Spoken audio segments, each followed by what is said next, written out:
درود شریف وایي. اللهم صل على محمد وعلى آل محمد كما صليت على إبراهيم وعلى آل إبراهيم إنك حميد مجيد. اللهم بارك على محمد وعلى آل محمد كما باركت على إبراهيم وعلى آل إبراهيم إنك حميد مجيد. شپاړس سوه پنځه پنځوسم نمبر حدیث شریف دی.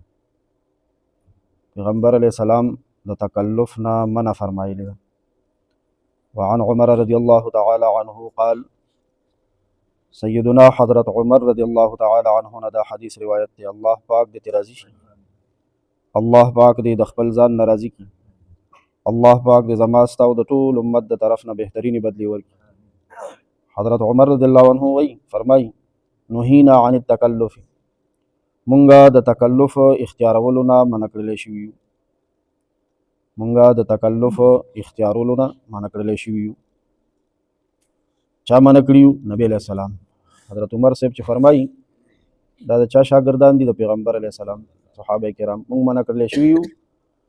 یعنی نبی علیہ السلام منع کړي یو د تکلف نه، نبی علیہ السلام منع کړي یو. هغوی خو ترې نه منو چې مونږ او تاسو هم ترې منې شو انشاءالله. نبی علیہ السلام چې کومو کارونو نه مونږ منې کړي یو چې هغې نه منې شو، که خیر ښه منې به شو، الله دې مونږ منې کړي. رواه البخاری، دا حدیث امام بخاری رحمه الله صحیح بخاری شریف کې ذکر کړی دی. تکلف ویل کېږي یو سړی یو شان نه او کوشش کوي زور زور کوي ځان هغه شان جوړوي او حسابوي، یعنې په زور ځان په تکلیف کې اچوي، په زور ځان په تکلیف کې مصیبت کې اچوي. د حدیث وضاحت علماو داسې کړی دی چې بني آدم له خصوصا مسلمان له پکار دي چې د هر قسم د تکلف نه لرې اوسي. که هغه د خبرو اترو تکلف وي، که د لباس تکلفات وي، که د ناستې ولاړې د تګ راتګ، تر دې پورې علما فرمایي چې خوراک څښاک کې، واده خاده کې، میلمستیا کې، خیرات کې، ولیمه کې، عقیقه کې د خپلو ضروریاتو نه زیات خرچ کول دا هم په دې کې داخل دي، د ضروریاتو نه زیات. یعنې لنډ به دا ووایو زموږ مشرانو یو ټکی کړی دی، بس هغه خلاصه ده د دې خبرو، خپل څادر سره خپې غځول، خپل څادر سره به وي خپې غځې. 1456 نمبر حدیث دی، کې بیا دا خبره لږه نور هم وضاحت سره راغلی ده او دې کې بیا یو اړخ بیان شوی دی د تکلف، او هغه اړخ دی په خبرو اترو کې تکلف. وعن مسروق رحمه الله، د حضرت مسروق رحمت الله علیه نه روایت دی، قال فرمای دخلنا علی عبد الله بن مسعود رضی الله تعالی عنه، و یو ځلې مونږه د تابعینو ټولګیو سیدنا عبد الله بن مسعود رضی الله عنه لورلو. نو مونږ ته عبد الله بن مسعود رضی الله عنه یو وصیت او نصیحت وکړو، یا ایها الناس، اے خلکو، من علم شیئا، چاته چې د کوم څیز علمي، فلیقل به، نو هغه دی وی،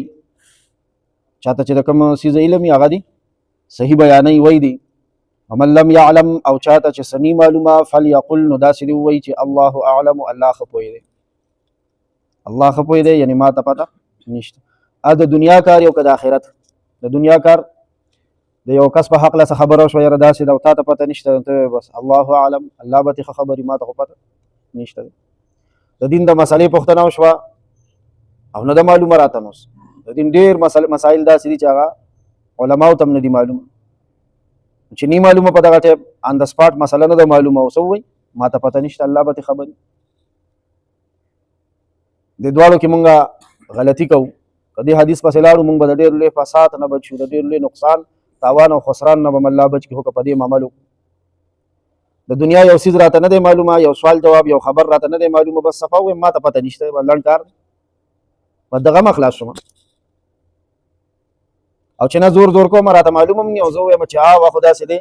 دا کار داسې دی، او بیا کله د سپین تن ټایم راشي نو بیا مې خړه خوله نیولي، زړه خوله مې وازه نیولي، په شرمونو هم شرمېږم پکې. ولې دا راته یو څیز نه معلوم، او زور زور مې کولو، د خپل څادر نه مې خپې وویستې چې او دا خو ما ته معلومه. د دنیا یو هنر دی نه راځي راله چې راته وویل لکه تعالی دا او ته دې خوا شتې اسم کار والا وران کړم، نو بیا راته دا پوهه وسته، او چې نه د اول نه وایي صاحب نه پوهېږم، بس خبره ختمه شوه. او دغه شان د دین مسله هم ده، یو پوښتنه رانه وشوه، پوښتنې اکثر علماو نه کېږي، جمعات کې پوښتنه استاد نو شي او جواب ولا غځ نه ورکی تاسو چا نه شوي استاد نه تاسو شوي دی یو مسلې باره کې یا راشي مقتدی د سنت باره کې تاسو کې ټیم شته کنيشته دی نو هغه استاد جن تاسو کې استاد جی سنتو کوم د جمعات دا ګډ نه دی ګډ نه لګیا خپل تلاوت کې او دی خو غوږ دی تلاوت به بغیر دغه بن کې په منځ تلاوت کې بغږو کی مکه و سنت وختي براتلې کنه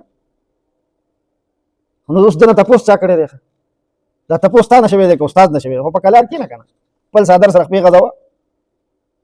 دی ویګی ما ډېر ښه کار وکړو تا دومره لوی تاوان وکړو تا سړی د الله د پیغمبر د سنتو نه منع کو سنت مه کوه داسې څوک چاته وایي چې سنت مه کوه دا خو د منافقانو کار و چې د نیک کار نه به خلک منع کول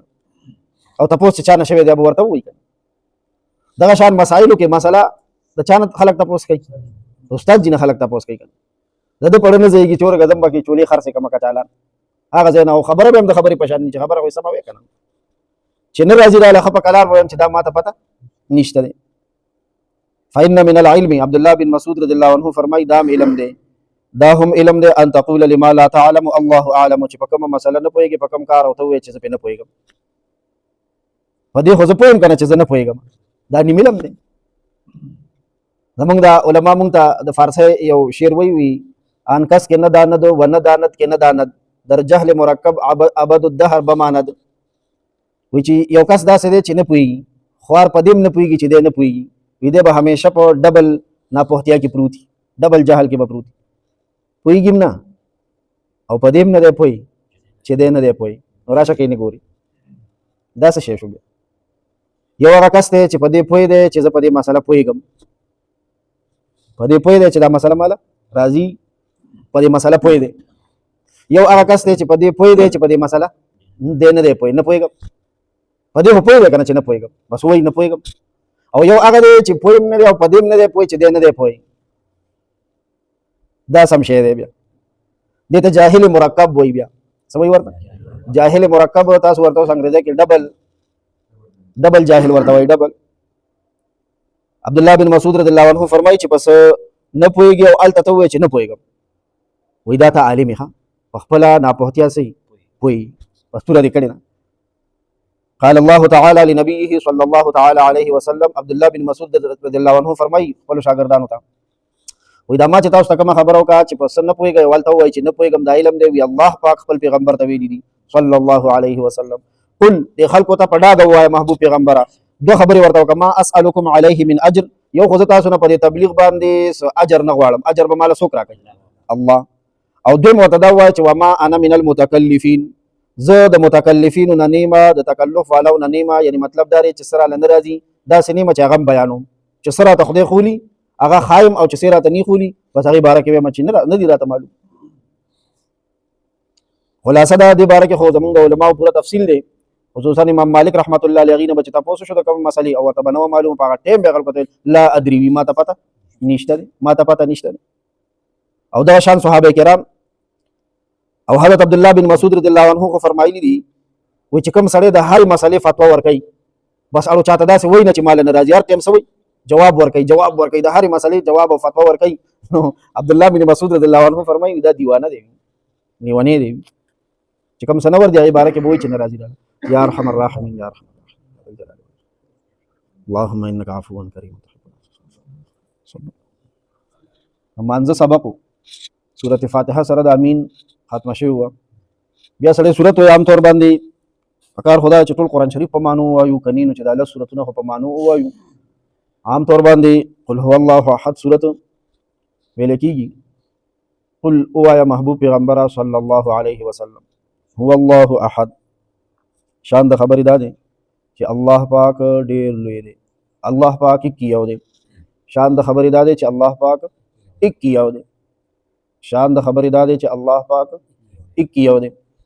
د احد معنا شیخ الاسلام حضرت مولانا مفتی محمد تقی عثمانی صاحب په آسان ترجمه قرآن کې کړې ده هغوی وایي د احد معنا وي په اردو کې موږ څنګه وکړو چې ورپسې وګرځو دا د عربۍ لمن ډېره فراخه ده او د نورو ژبو لمن چې ده دا تنګه ده